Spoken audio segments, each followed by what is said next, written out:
Dhewe kudu bersyukur. Apa wae wis saka pucuk rambut jempol sikil ditata kanthi apik. Jari iki lho, Mbak. Driji wae digawe pisah-pisah ngene, ora mlumpuk dadi siji. Lek mlumpuk nggih mangan angel to? Angel. Lah, ngopo sebabe jari iki digawe pisah-pisah ngene? Apa Pak sebabe? Demno rene, men iso ngene lho dadi. Wangi stroberi. Stroberi ya. Iya, siji, loro, telu. Nah, coba dibau. Wangine apa? Ora nek wangine apa-apa? Alah ndelok. Alah stroberi kok. Rabu. Aku nggak pernah rabu-rabu buat membuka notifikasi dari Cahyokun tadi. Soalnya ngopo notifikasinya tak beda. Ngopo? Beda nih. Notifikasi munculnya neng HP, tapi geternya neng hatiku. Mas Rane mau karo awakmu El. Mosok enggak gitu, Bu. Neng aku upama tenan karo awakmu aku malah beneran kok El. Kok beneran diripet lho, Bu? Sesuk karo kakak dolan ning mall, utawa dolan ning Taman Juruk. Tak warai tata basa sing apik ya Cahayu. Oh iya, Mbak Yu. Selamat Mas, tenang no pikirmu. Iki selamat tenan apa ora? Kok tak kempet kowe ndelokone kene. Iki selamat tenan apa ora to, Mas? Selamat wis rahayu, wilujeng. Tenang no pikirmu. Tombo teko lara minggat. Selamat muga-muga. Iki pakurmatan kagem panjenengan lho. Ya kurmat kancane lho keweden, Mas. Lah ngopo? Lah iki lek bledos ndasku rantek. Oh ya, janten. Ora, awake dhewe iki malah diajari bersyukur marang Gusti ingkang nyipta jagat. Lah kok ngoten. Sing biasane perang kaya ngene iki lak Timur Tengah. Nggih, Iran, Israel musuh karo Amerika. Nggih. Upamane ning Indonesia nek perang kaya ngono, wayangi tidak ada. Piye nasib awak dhewe ning nganti wayang? Ya awake dhewe nasibe ya gur delak-delik ning jero gentong. Makane aja nganti ana kaya ngono ning kene ya Mas didongakne. Ayam tentrem, karturo hardro. Katurora. Tentrem lan raharjo. Kabeh ayam tentrem. Nyawiji gotong royong. Ya ngono kuwi dongane, sing penting dongane, salah koto-koto wis biasa. Kata-kata. Rasah mendeli. Ya ora aku ki nyawang kamu tuh pusing lho aku janjane. Lah nyapa? Motomu ning ndi ngono lho. Lha motoku ning kene. Lah kan kalau gareng itu enggak tahu iku maniknya itu ning ndi ngono kan mumet aku lene. Kowe pengen arep dudoi manikku ngerti nggone piye? Iya Mas. Culeken. Kok nyambut gawe karo iki wepe pindho ameng-ameng nyawa terus Mas. Lah pancen ciri khase gareng niku lak kira, nggih to tangane ceko, sikile gejik. Lah kok iki nek gareng ora gejik sikile piye maksude? Aku wis mari kok Mas. Ngopo kok? Iki lho, wayang kulit sawangan iki lho. Sikile gejik iki lho. Tangane ceko, kira. Gareng ngowahi pakem lek ngono kuwi. Ya wis aku tak geten. Cok kelingan. Lah kok njaba lapangan nganti tekan kene gejik bareng munggah panggung ora gejik, ora ngono. Wong aku ane kono ora gejik kok Mas saiki usume. Lah apa? Bego lho wisan. Waduh. Kok kandhani kok paling boten ngeten iki nggih barokah ingkang kathah nggih Mbak Elisa. Iya, Mas. Saged sowan wonten laladan Kedung Bantreng. Elok. Kena diarani tegese teng mriki Kedung Bantreng ki kedunge wong seniman, kedunge wong budaya sak kutha Ponorogo. Iki kabeh iso budaya iso seni kabeh. Elok. Mula kena diarani jenenge kene iki jenenge Desa Lepen Bison. Lepen bison kok iso lepen bison? Kedung ki apa? Kedung Lepen. Bison? Pantai. Lah. Alah kok jadi dadi ayo kuwi Lepen Bison. Lepen bison kedung pantai. Kabeh do apal-apal ya Nduk ya. Neng transit nuwun sewu kula kali Mbak Elisa. Mbah Kasune ya nom-nom. Ya. Sing Mbah Wone ya nom-nom. Pak RT-ne nom-nom. Nom kabeh. Aku sing apal gur Mbah Kasun siji, Mas. Sapa? Pak Amin. Apa Pak Amin? Pak Amin ki kepala dusun Sekuwung ngono kok. Kok apal sampean? Alah aku rono kuwi tenan ping 3. Gareng. Alah ya tuku kopi to Mas. Tak kira Nggih. Nadyanto Mbak Lisa sampun dangu sanget Dung Banteng menika mboten wayangan. Ning menika sampun menjadi cita-cita warga masyarakat akhirnya bisa terwujud pada malam hari ini. Jenengan presani sak lapangan penuh kaya ngoten niku Dung Banteng. Banget tumplek dumplek aku ra iso melebu tadi sampai parkir nih aduh. Kita di mau masuk sini kudu biak pe nonton kuwi saking kebake tumplek black. Tumplek black. Ya, tumplek black. Ya, tumplek black itu sampai banyak saking banyaknya penonton. Penonton. Makanya tak dongake Mas. Kene Warga masyarakat sedoyo lan sapa kemawon sing ngumpul wis ningali mel nonton pertunjukan Ringgit Wacucul dalu menika. Reng gareng. Apa? Aku krungu omongane Elisa, suwi-suwi kok asam lambung to. Aku ra mau gerak asam lambung, Mas. Apa? Stresku kumat. Pak Cahyo tahu enggak? Enggak, apa? Enggak tahu. Enggak tahu. Pantes enggak tahu. Karena jodoh tuh emang enggak ada yang tahu. Sik Rene, kowe jarak aku. Rene. Sa, ora usah ngalih Rene sik. Nggih. Kono. Rene sik. Kono. Aku rong Mei Rene sik, ayo. Kono melu bapakmu kono. Melu kono. Sik, piye. Aku tuh enggak izin Bu. Halah ora sa izin. Buka sini ya ini santai, ngene lho.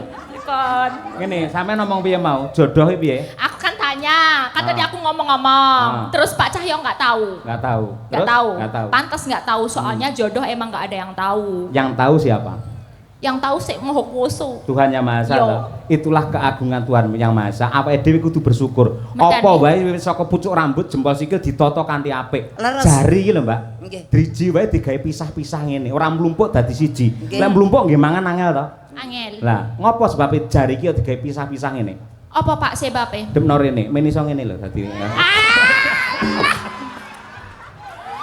Pak Cahyo.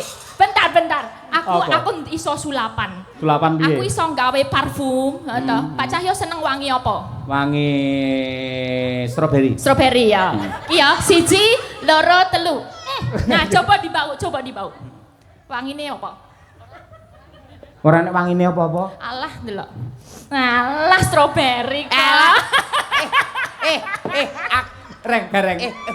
Tak omongi. Ngopo? Iki rata isui 7 dino. Cobi jajal kula ambuke Mas, cobi Mas. Nek jenengan wau ambune napa? Strawberry. Strawberry jajal. Oh, nggih. Apa?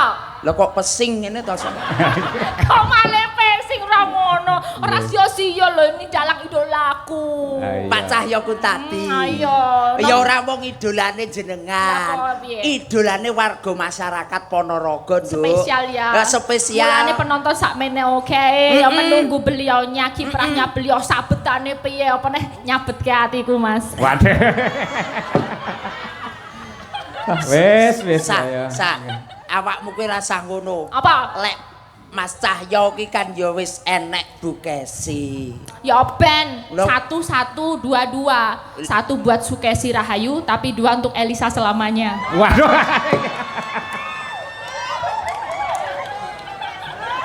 Aduh, bocah iki saya nekat e. Bareng kulino nge-gym saya nekat dhek malihane. Ayo. Kowe upamane dadi bojo sing kedua ya isih tetep tresno karo Pak Cahyo. Alah ya jelas tresno dino iki cacahe piro? Ana 7 ta? Ana 7 tak gawe beda-beda. Senin Selasa Senin, Rebo. Senin. Senantiasa mencintai Cahyo Kuntadi. Selasa. Ayo terus, ora apa-apa. Terus. Ayo. Walau Selasa, walaupun ngene iki ramene tapi Selasa milik berdua. Terus. Cuman buat berdua aja. Langsung Rabu. Rabu. Aku nggak pernah rabu-rabu buat membuka notifikasi dari Cahyo Kuntadi. Soalnya ngopo notifikasinya tak beda. Apa? Beda nih. Notifikasi munculnya neng HP, tapi getere neng hatiku. Ini bareng suwi rame lu bahane wakeh malian. Ngopo? Berarti sing geter nek kene iki kaya atimu to? Sing geter. Ati ki ning kene kok ning kene. Iki mau Rebo, bar kono Kamis. Chemistry-nya tuh selalu nyambung, mesti langsung jodoh chemistry-nya Pak Cahyo Kuntadi ro Elisa Orcarus Alaso. Ya Allah. Berarti kamu itu chemistry-nya sama Mas Cahyo Kuntadi luar biasa. Wis biyen pas duwe pacar rawani omong ngono kuwi teh. Lah ya beda ana kipere ana satpame, sekarang kan free gitu loh. Jumat semua. Jumat ki lagu. Jumat kamu sayangku di dunia ini. Jumat sayangku di dunia ini. Lek mau aku wis seneng tenan bareng saiki rada ragu-ragu. Ketoke kentuk iki malian. Kentuk ki apa? Kentuk ki apa kentuk? Wanita yang cantik itu namanya kentuk. Nah, wanita yang cantik itu namanya kentuk. Enggak bohong, tenang. Enggak bohong, tenang. Swear. Lho takono wong Ponorogo ngono kuwi. Kentuk napa Pak Bu? Cantik. Kula kentuk. Kula kentuk mboten. Kentuk banget. Ya pancen aku pancen sak kentuk-kentuke wanita. Si paling kentuk dhewe, tapi aku ya kudu menghormati, Mas. Menghormati kan aku sapa? nomor loro. Sing nomor 1 Busu Kesi Rahayu. Busu Kesi. Berarti kudu sing kentuk beli. Bisa. Ya di voting dhisik to, di voting. Busu Kesi kentuk apa ora ngono. Ora rawani kentuk, Bekasi kentuk napa mboten, Pak Bu? Kalau Elisa kentuk napa mboten? Kentuk. Oh, berarti sing kentuk aku. Maaf ya, Bu. Pancen sing paling ayu kentuk dhewe Elisa Orcarus Alaso si Ratu kentuk. Paling kentuk. Alhamdulillah. Alhamdulillah.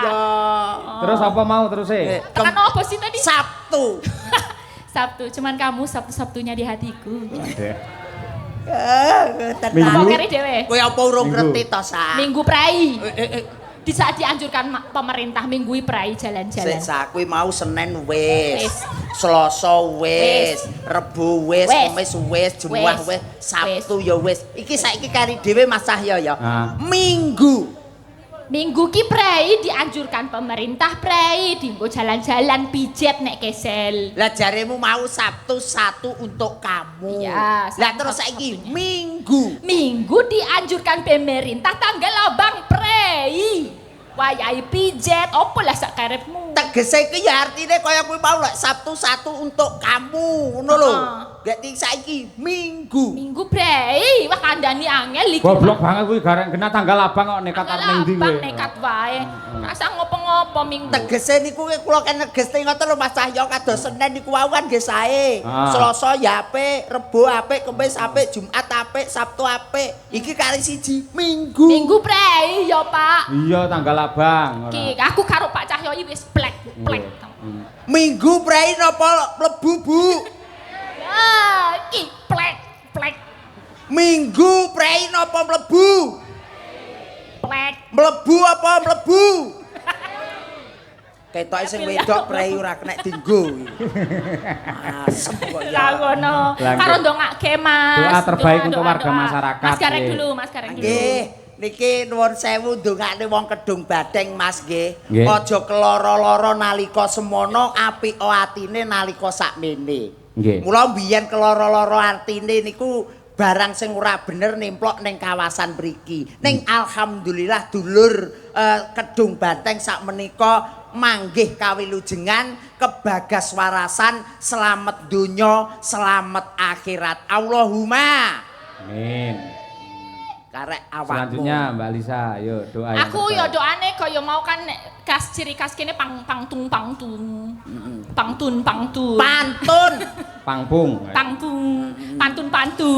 Golek kreweng cacahe siji. Ya, masyarakat Kedung Banteng tansah nyawiji. Amin. Golek kreweng cacahe enem. Masyarakat Kedung Banteng tansah ayem tentrem. Golek kreweng ning wetan. Nyangitan. Golek kreweng nyang wetan. Terus masyarakat Kedung Banten diparingi ketentreman. Golek kreweng rupane ireng. Apa tegese? Wong sak Kedung Banteng sing wedok muga-muga meteng bareng. Aduh, lah yo repot nek meteng bareng bidane piye? Ya ketok ndase didelepne neh. Kanca ngono ra. Mboten-mboten. Niki lho spesial niki Mbak Elisa. Niki wonten Nawala. Katur Ki Dalang Cahya Kuntadi saha grup Madangkara. Kula nyuwun gending Mawar Kuning dari Mbak Elisa nggih dan lagu Bersih Desa. Gending menika katur dumateng Bapak Soni Saifullah PJ Kepala Desa Kedung Banteng saha sedaya perangkatipun. Ketua Panitia Bersih Desa Kedung Banteng Bapak Haji Karsono saha sedaya panitia. Para calon haji hajah khususipun Ibu Retnowati nggih saha Ki Cahya nggih mugi-mugi tansah pinaringan wilujeng awit bidal ngantos konduripun dipun gampilaken anggenipun nindakaken rukun haji ugi Mugia dados haji hajah ingkang mabrur barokah matur sembah nuwun saking kula Bapak Suwandi. Ha iki lho Mbak. Nggih. Mawar kuning. Mawar kuning. Muga-muga dulur Kedung Banteng ingkang badhe minggah kaji dados haji ingkang mabrur. Amin ya rabbal alamin. Nggih, Pak Cahyo dan nanti juga akan berangkat kapan, Pak? Insya Allah tanggal 3 Mei. 3 Mei, semoga lancar semua, Pak Yoyo. Wis dadi haji sok aku ra iso mbajul meneh aku. Oh, profesional loh Mbak. Haji itulah ibadah. Haji itu kan wayangan ya tetap wayangan. Oh gitu, tetap boleh gitu. Boleh tetap. Ya enggak enak lah. Izin Bu, izin. Izin Bu aja ngono. Izin Bu aja. Kowe iki ngomong kok ngono ki somong nang mbok wek iki lho. Lah kan aku juga dula besti juga lah. Nggih. Lan kula anu Mbak Elisa nyuwun pangapunten dumateng sedaya para warga masyarakat ing Ponorogo sedaya kemawon kalebet ingkang ngejob kula ing bulan Mei mboten saged kula tampi. Kula nyuwun agunge samudra pangaksami. Ha, mangke sampun wonten gantosipun wonten guru kula Mas Anom Dwija Kangko ingkang minangka sesulih mekaten. Spesial ngene Mbak. Bu Kesi, ayo karo anu Mbok Enom Bu Kesi. Ayo iki. Oh, iki duet wong loro mantap lho Reng. Nggih ngeten iki lho, wong ngeten iki jarang sanget lho Mas Cahyo. Lah iya. Biasane ndek bojo loro ki sing sitok ijir-ijiran bae ngoten. Heeh. Ning nggih bengi iki muga-muga ora. Ayo. Dongakno Mas aku ya deg-degan ini podo wae. Ya apapun deg-degan iki kene kudu nesune mboten umum. Sini kok ya. Asline ya ngempet kok ya. Iya. Biasane spesial engko bawane pangkur Semarangan duet Mbak Elisa karo Bu Sukesi Rahayu mawar kuninge terus berdua. Lho, kaya ngono kuwi. Elisa, Iya Bu. kamu tenang aja sama Bu Kesi. Yeah. Kalau di panggung, di pegelaran malam hari ini, Pak Cahyo itu milik umum. Oh nggih. Sik Jadi- Bu, sik. Omonganmu ra penak. Milik umum mak padake WC ngono piye iso? Boten, jadi kita itu harus profesional kerja. Teng panggung niku guyonan panjenengan malah tak anjurkan untuk berdialog kalih bintang tamu. Betul. Guyon maton, nyerempet sithik, ndak apa-apa.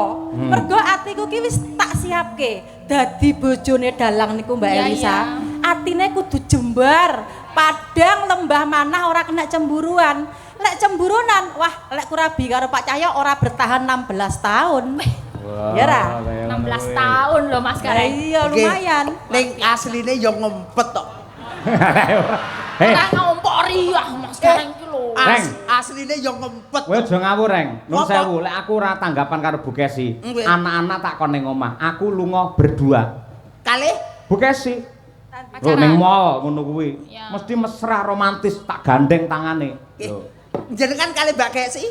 Angger ning mall mesti digandeng. Gandeng. Mergo lek ora tak gandeng ora tak cekel tangane. Kuwi njupuki apa-apa deh. Tak kira nek mesra ngono plane. Ayo Tak toh. kira. Mas Rane mung karo awakmu El. Mosok enggak Tenan. gitu, Bu. Neng aku upama tenan karo awakmu aku malah beneran kok El. Kok beneran diribet lho, Bu? Penak tanggung jawabku iku ngopeni bojo sing kaya ngono gagahe iku penak. Engko misalnya aku kesel, awakmu sing genti mijeti. Loh, bojo dalang kuwi wah remangsamu abot lho El. Ladenane kuwi abot. Kadang-kadang lek esuk nyuwun susu. Awan nyuwun kopi. Bengi nyuwun wedang jahe. Lah aku lek mendina nglayani dhek kan yo kesel to El. Repot nggih, Bu. Repot. Oh, jadi Lagi bagi iki lho, tugas. Lagi iki nyeluk bojone iso dheke lho. Iki Elisa karo Bu Kesi padha ae asine iki ora. Lek omong do ting tepet cotot kabeh ora. Yo diwiti saka Mbak Lisa dhisik coba kaya apa. Ayo sing nom dhisik. Ya nggih. Izin ya, kakak tertua ya. Iya. Iya Adinda. Baiklah Adinda. Maduku. Aku lagi ngerti wong loro rukun seneng mboten Mbak. Jan. Ditenanke apa piye? Napa? Tenan apa piye? Heh? Tak lamarke. Ampun, Bu, ampun. Pripun? Tenan apa piye? Sambil siapa?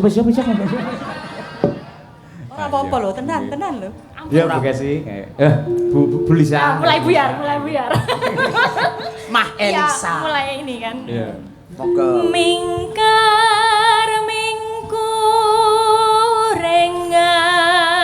mingkurengang koro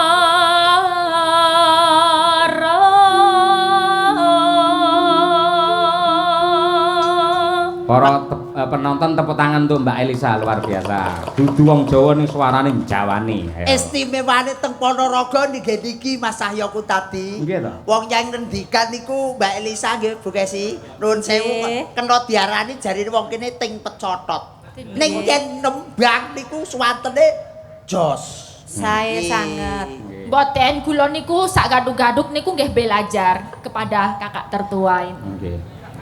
Inspirator saya. Sak gaduk-gaduk iki apa to, Sak Dik? gaduk-gaduk itu sebisa-bisanya. Aku kok Sesampai-sampainya segaduk-gaduk. sesuk karo kakak dolan ning mall Iya. utawa dolan ning Taman Juruk. Oh, iya. Tak warai tata basa sing apik ya Oh Cahayu. iya, Mbak Yu. Lho, rukun to, Pak? Piye? Sik kok sik to hubungane Taman Juruk karo basa iki apa to? Monggo Taman Juruk nggih binatang lho iki ora. Wong kula ngomong niku wau nggih bingung lho Bu Kesi. Pripun? Wong sak gaduk-gaduk, padahal jenenge gaduk ki mak tuk-tuk niku gaduk-gaduk. Piye, Mas? Sak gaduk-gaduk Gaduk-gaduk kok gini? Lek gaduk-gaduk ki jotos kiwa tengen iki gaduk-gaduk. Oh ya. No. Lanjut, Mbak. Akarono karenan marti si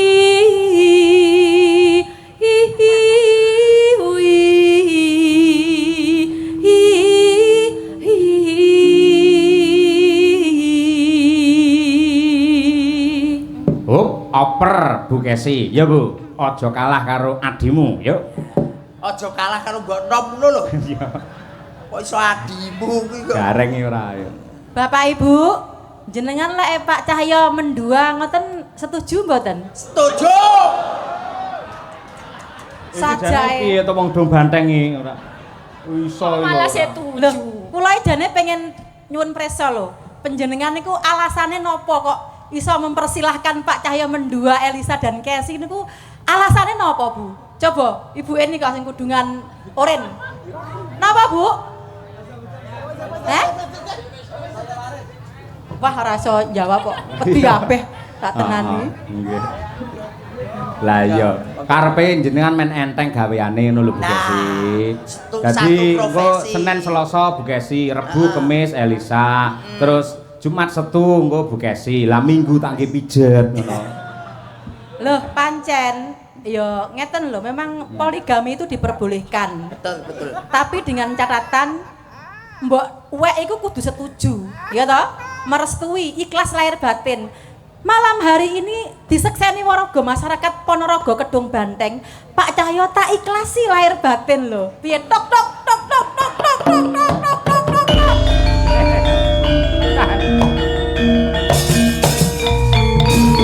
Sik Bu Kesi, tak sawang kok kene sampean ngomong ikhlas ning kok nggendur gelungan kemendeng metu keluke to. Wong jenengan kok ketawis teng mriku kemendeng, Mas. Lah lek keng mriki niki ketawise Mbak anu Kesi bahaya, Mas. Napa? Mekrok ngoten. Kok makrok? Modele kaya arep teladung. Ora, apa ketok auraku lek nesu? Ora ketok. Gak ketok. Buktekno Bu Kesi, yo suaramu kaya apa? Iki ratune Pangkur Semarangan iki. Iki.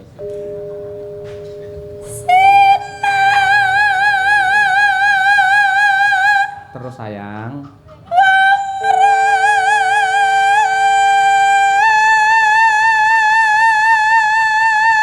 Oke, baby.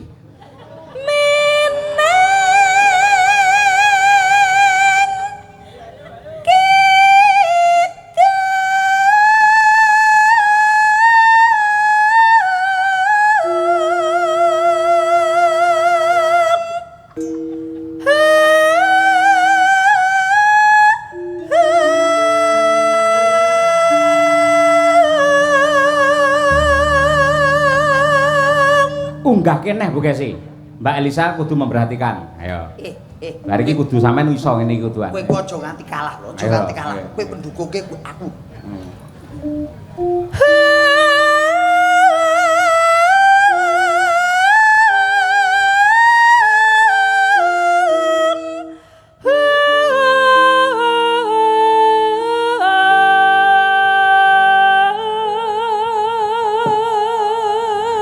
Tepuk tangan Bu Kesi. Oh, istriku memang luar biasa.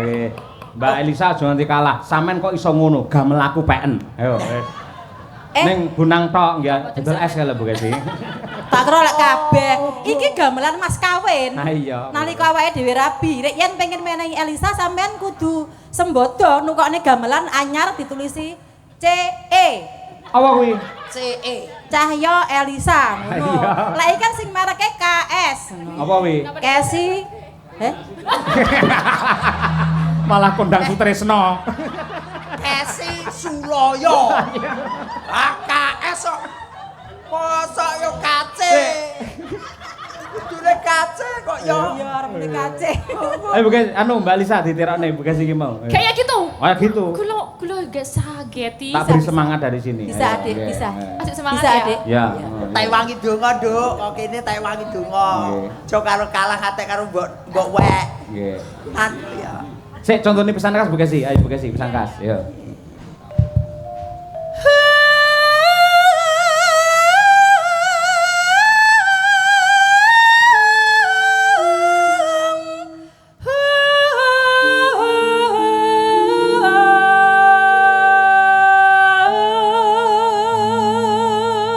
Oke, selanjutnya yuk Nadia Arina, yuk. Nadia Arina. Elisa. Pegang tangan dulu. Ya. Asik. Alah karepmu. Sabar. Inna ma asobirin. Wong sabar dadi kekasih. Sekali merdeka tetap merdeka. Padung tak supporti kaya ngono kok malah. Desa, sekali ayo, merdeka tetep coba sa. merdeka. Mepsa, ayo sa, ayo. Iya.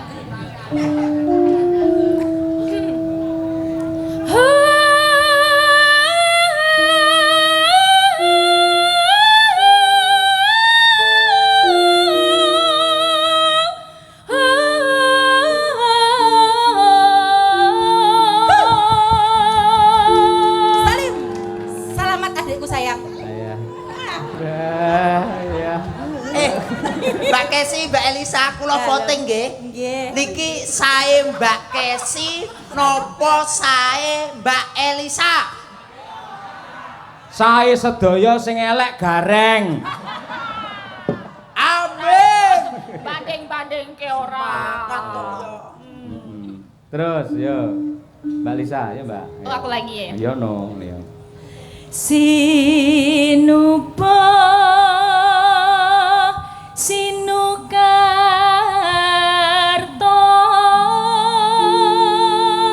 mreh Gretarto pakartining ilmu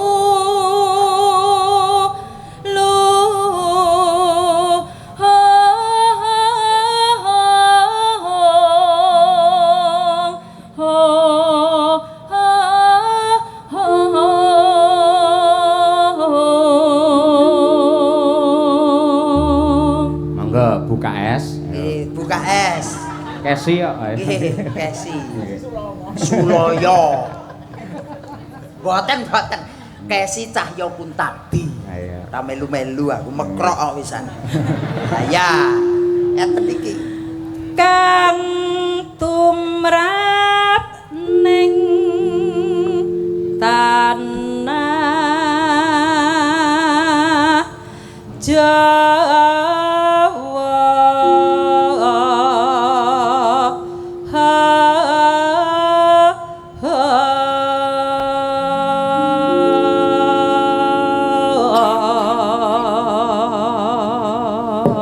Untuk menunjukkan kekompakannya bareng Mbak Lisa karo Bu Kesi. Coba yen kompak tenan berarti atine ya dadi siji. Ayo, nggih. Ya, pancen penake bareng lho, El. Iya, cobi.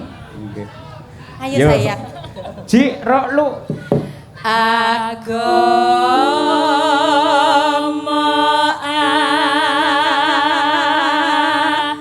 gemeng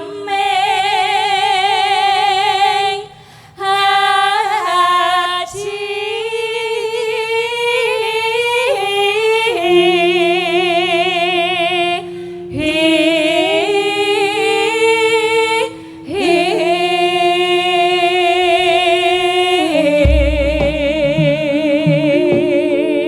Para lenggah tepuk tangan untuk dua-duanya luar biasa, serasi kompak seimbang dan terasa. Ayo nggih. Mugi-mugi warga masyarakat Kedung Banteng mriki terhibur, atine seneng, terus tahun ngarep nanggap wayang Pak Cahya Kuntadi maneh. Amin. Bajute adalah mawar kuning. Mbak Elisa nembang mawar kuning saged? Saged. Nah, bonus 100.000 rene ya. Alah. Ya ampun, aku ya melek to ya. Bu Kesi, mawar kuning saged? Saged. Mriki kula luman ya karo wong-wong nggih. Matur nuwun Pak Dalang. Mas Gareng, Dalem. mawar kuning saged? Mboten. Nggih pun, nggih. Mang merongos mriku. Masalah, terah yo nasib kelek sobek yo ngene iki ora masalah. Yang penting kula tesih hoping kali Mbah Wo sekuwung ya. Mawar kuning. Mawar adalah bunga yang indah merekah, kuning adalah emas. Semoga bersih desa Kedung Banteng tahun 2026 menjadi indah merekah menuju zaman keemasan. Dados.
duet sepanjang zaman yang paling indah ya iki. Nuwun, matur nuwun.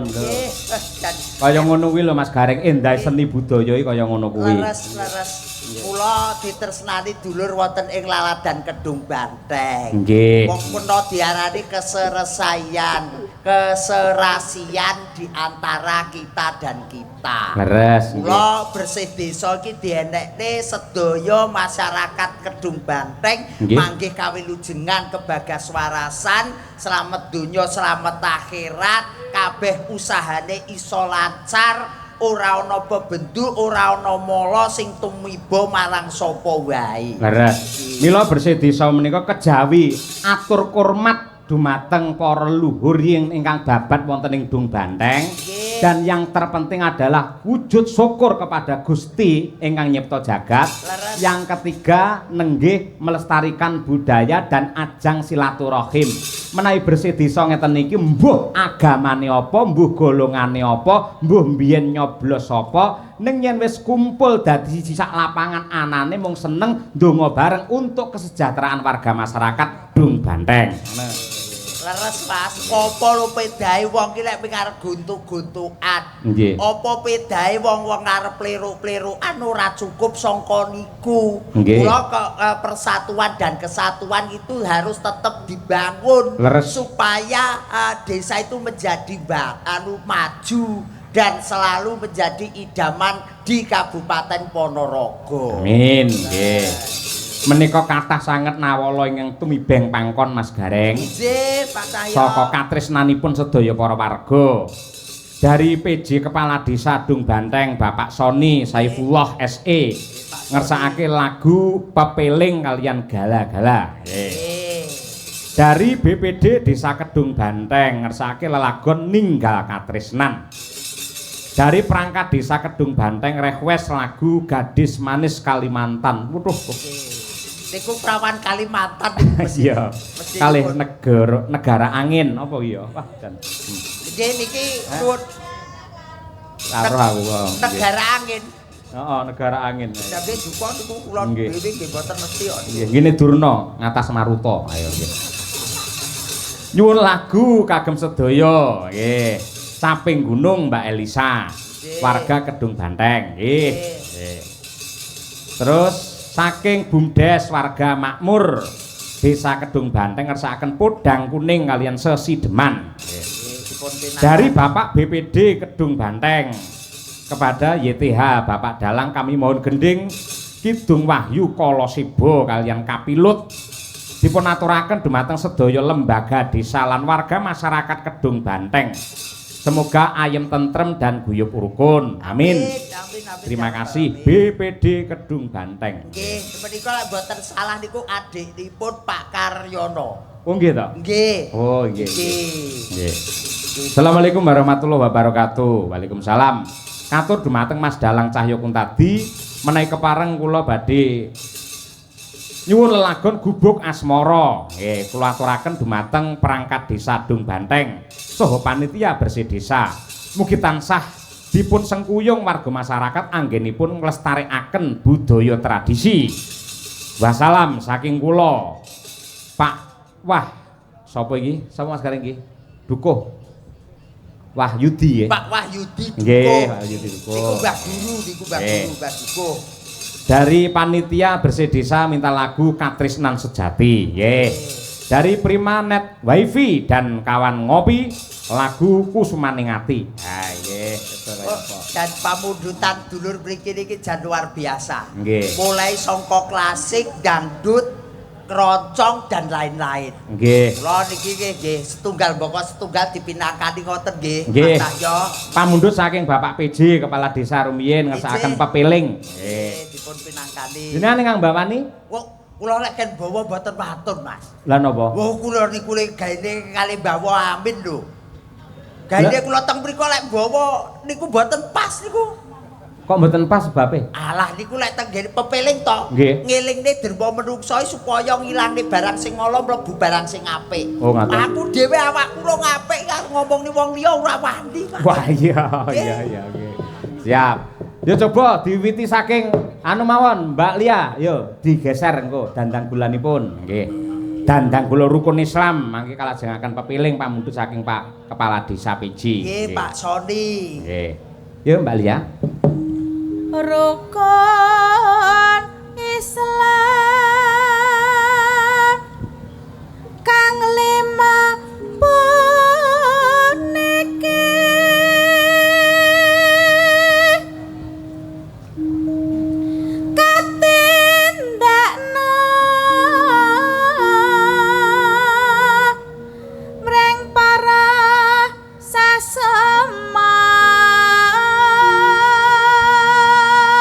Hop, nglerek Mbak Tri Hastuti Retnawati.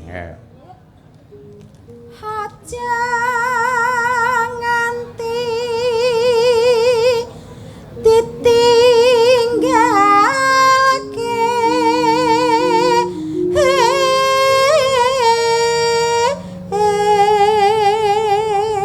sak garis engkas, Mbak.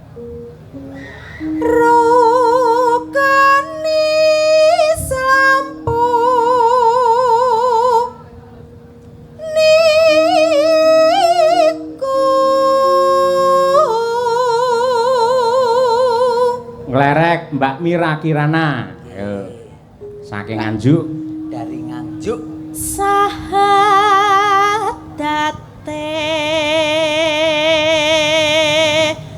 kang angka siji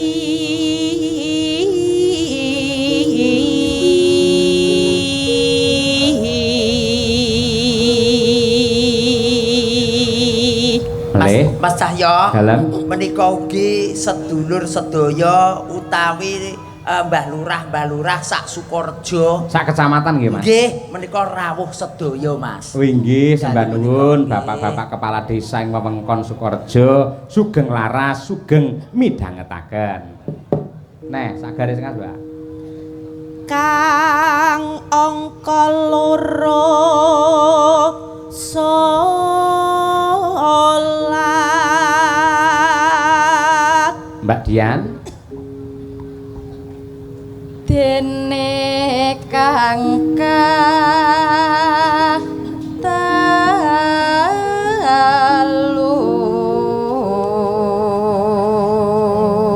Sak garis melih. Ramadan nindake poso Bir kita. Ayo. papat zakat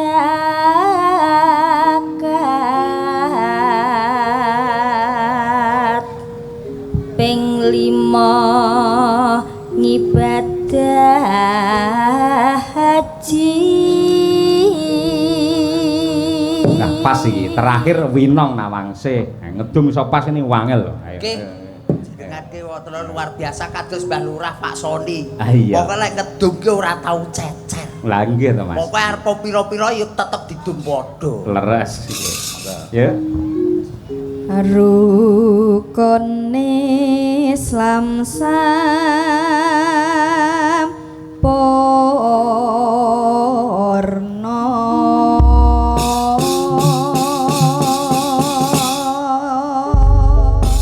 Nggih.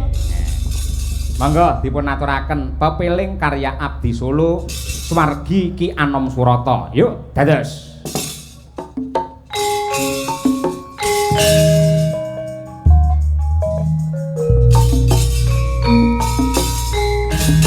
Mbak Mira dan juga Mbak Dian Munasito. Monggo, nomor kedua. Mbak Tri Hastuti yang ketiga. Ayo.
kasih Mbak Tuti, Mbak Mira, Mbak Dian Munasiroh. Kepeling Mas, nggih alhamdulillah. Menika ugi anu Mas Gareng kula aturaken dumateng Bapak Kyai, Ibu Nyai Pondok Pesantren sewilayah Ponorogo.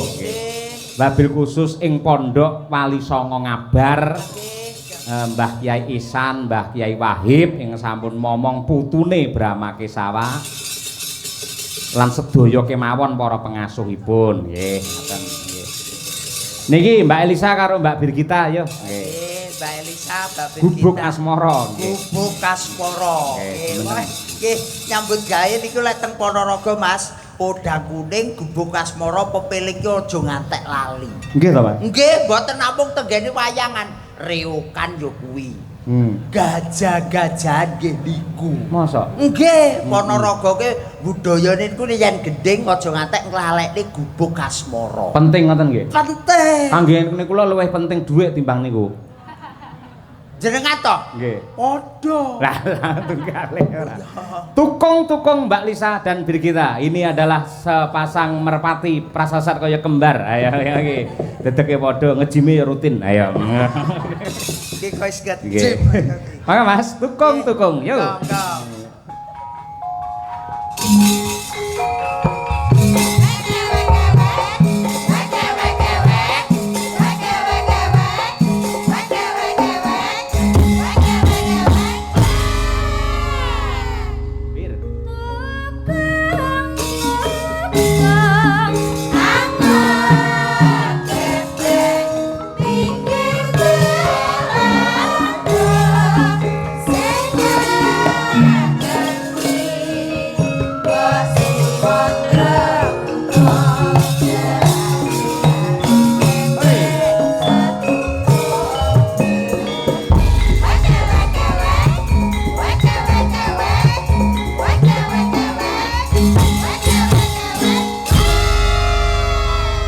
Napa leres to Mbak Lisa ingkang dipun dawuhaken Mas Gareng menawi kados pepiling gubuk Asmara menika klangenanipun Kyai Ponorogo. Leres sanget wonten pundi papan setiap acara bersih desa mesti ada permintaan itu. Oh, ngoten. Ya, selalu nggih. Nggih.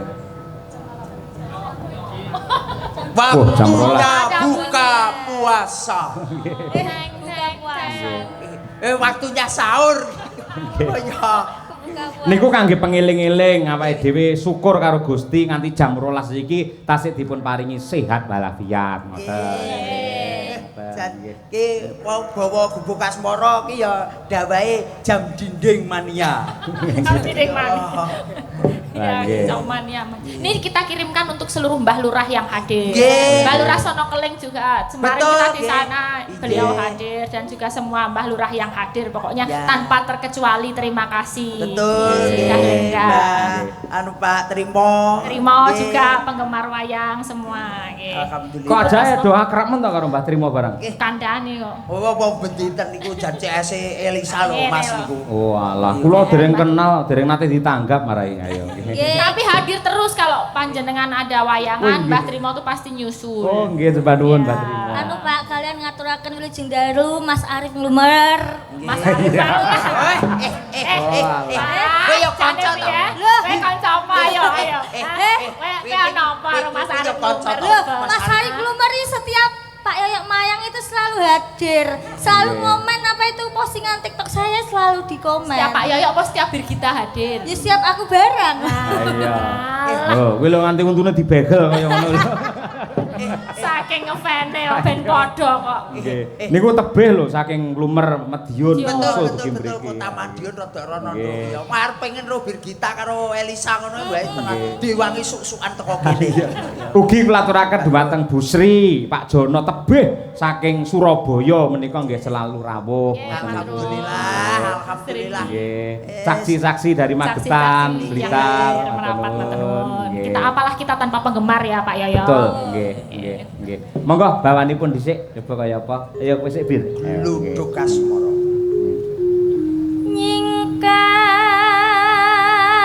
Nyingkar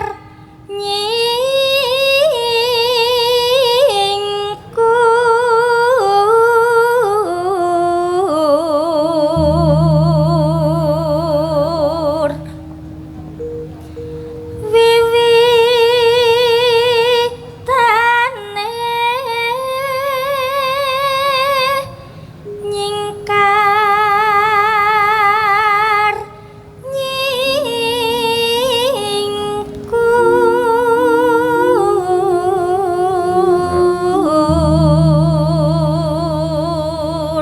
matne niku Mas Gareng. Nggih, kula Mbak Lisa karo Mbak Birgita iki kaya kakang adi lho. Nggih, tenan kok ya. Lha to. Jan cumpapno nek cara wong Jawa ki glathik tunggal sak gawa. Oh iya to. Nggih, glathik tunggal sak gawa. Gila apa wi glatek ninggal apa? Glathik tunggal segawa. Tunggal segowo iya apa? Segawa ki bentuke ki wis to aku tak WA. Ya kok dadak Awas lho, keterangannya kudu jelas lho. Yo yo jelas Emang WA-mu wis dilepoke WA aku. WA-mu rata apik. Sing dilebokne mbek aku kok asline. Tegese lek enek job-job ngono kuwi lho. Lho cantik kabeh to Mas Gareng? Nggih. Lho, sampe jejerono rada nyedak Birgita. Nggih, nggih. Lho, aku ndelok kok TV masalah Mbak Lisa kaya Sri Huning, Mbak Birgita kaya Sri Tanjung. Wah, Gareng kaya Serigala. Mas, jenengan mau betok karo mimik to. Ah, lah. Ya tak cucupe. Ojo. Serigala. Ojo nesu ngono kuwi ayo. Nggih. Gaga. Yo, Mbak Lisa. Ayo. Lingsem yen kemutan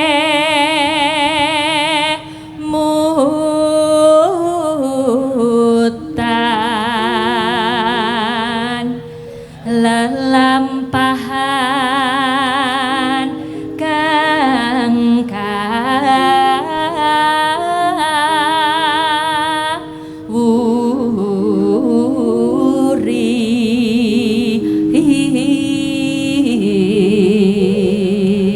Ya Bir. Tresno tulus nadyaning gubuk asmara.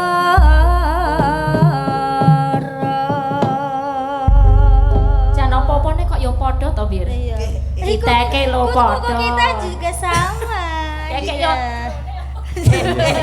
Lah kuwi lho sikile masalah drijine ya 5 kabeh. Gareng kok iso 6 to reng kowe? Yo 5 to 1 2 3 4 5. Oh iya ding kaya 6 tak sawang kok kene ayo. Lah iki oyote kok. Wah ya. Lah Mbak Birgita bengi iki lho Mbak Lisa, ketok le sopan santun halus. Oh, biasanya. Biasanya rada brutal dhek. Oh, lah kok ngopo kok beda? Sebabnya apa, Bir? Ditunggoni Pak kula, Pak. Oh, wis duwe satpam. Nggih, ngene kuwi. Ya rasa diang. Oh, kasar to. Layak to kuwi mau. Ya Mas Arif teko kok terus yo. Iya, kula kudu halus ngono iki. Dadine wis Arep ya goren. Iya. Lah Mas Viko apa mau ngangge kopiah ya meh padha lho. Ayo. Dan Elak. tenanan kaya gurin nyandi ya biasane wedhek karo Elisa. Ayo. Engko jogete kudu padha, ayo karaktere kudu padha. Ayo. Oke, Pak. Dibuktikan kepada para netizen. Monggo. Gubuk asmara. Ya, yuk.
Ribe cakram. Cakram ya, kompake kaya ngono. Ayo. Tekan Madangkara lali ditresnani tenanan. Mangke Nggih. klinting-klinting masuk.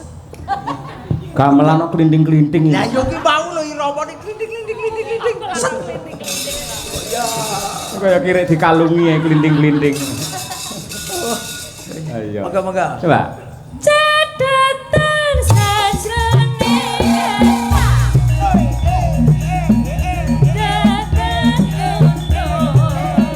saya berarti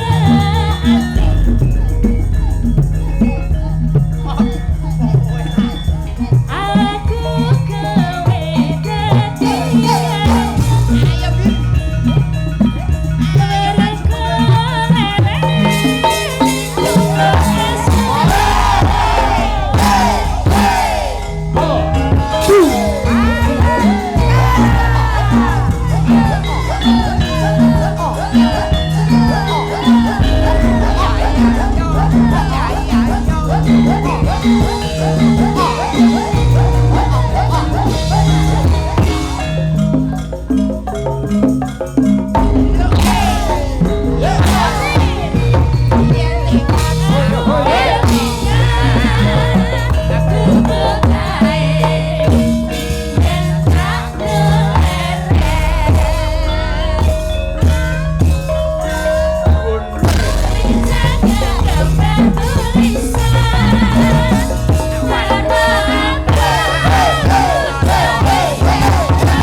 Kerasi tenan le joget. Dan kaya Mimin Apri. Oh, Mimin Apri perbandingane. Iki wedok tenan lho iki. Wedok tenan ya. Ayo. Aprine Mbak Lisa, Mimine iki. Apa le Mbak Birgita kali. Apa?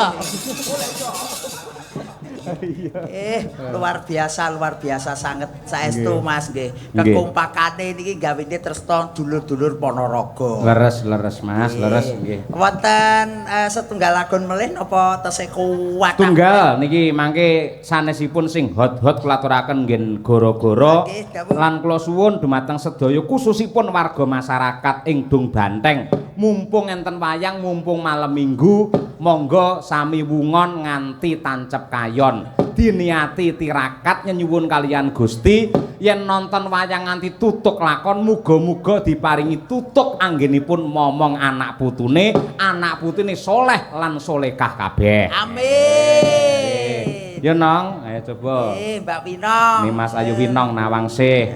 Mbak Winong, yo nduk. Lho, coba senongi tetep enek penggemarmu sing ngersake ninggal katresnan. Ayo. Ninggal katresnan. Iki lho saking bapak-bapak BPD Desa Kedung Banteng. Ninggal katresnan Winong nawangsih. Nah, nganti piyai kene iki sinden-sinden jenenge sapa ya apal Mas Gareng. Niki to, dulur Kedung Banteng niki. Nggih, ngoten niku nggih.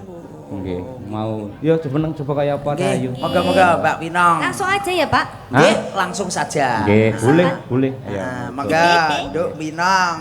Minangkani Mbak Bapak Ketua LKMD, LPMD, BPD. BPD. Oh, tekan LKMD barang. Gareng iki. Sik to. Aku ki anggere wis lunas ki mesti lalen ku ora umum. Iya to, nggih. Pokoke LPMD kali BPD niku Kakang Adi ngoten lho. Ayo, sing bener ki abri masuk desa. AMD ayo nggih. Nggih. Monggo. Langsung ya, Pak. Nggih. Badhe menyapa masyarakat Oh, dulu. badhe masyarakat Kedung Banteng ya. Kedung Banteng. Kedung Banteng. Nggih, halo selamat malam masyarakat Kedung Banteng. Terima kasih sudah mempercayakan Iya, ya ora percaya apa-apa. kepada kami. Betul. Percaya kepada kami untuk menghibur masyarakat semuanya. Terima kasih untuk Pak Lurah. Terima kasih untuk semua Bapak BPD, Bapak LKMD, LPMD. Iki ayu ning koclok ki anu. Lek LPMD wis lek LKMD kuwi salah. Mergo LKMD ki lamaran keri meteng dhisik. Ngono lho. Awur ora iya. LPMD. Nggih. Kok iso Iya, ya Wis sik maaf mending, toh. sik mending timbangane Birgita wingi. Iso 300 abad lho ayo. Nggih. Nong, Dalam wingi wis digelar ning kene iki gajah-gajahan. gajah-gajahan. Nah, terus seni reok sore mau. nggih. Sampeyan lah Piyai Tulungagung. Ya. Jaranan juga kasanah budaya. Ya. Coba ben diapresiasi karo Piyai Ponorogo Dung Banteng. Nggih, dari ajar nggih Pak, saya jaran di sini. Oh iya, jaran ayo. Kan nang kuwi lek jaran kuwi ning kene kabeh terkesima. Kan lain soalnya jaranan Ponorogo sama Tulungagung. Jadi saya memohon izin. Gitu. Mohon izin bokonge iki. Iki kok ketok jogete penak mesti bon bintang tamu gajah-gajahan. Nembange ya gubuk asmara panggan ayo. Monggo, Mbak Winong. Yo ninggal katresnan diaturake sepisanan dangdut kedua jaranke kaya sing wis-wis. Mangga.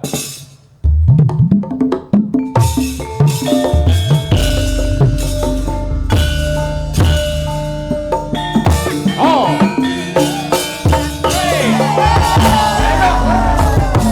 Ngono panggung ta.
Luar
biasa, tepuk tangan untuk Winang Nawangsi.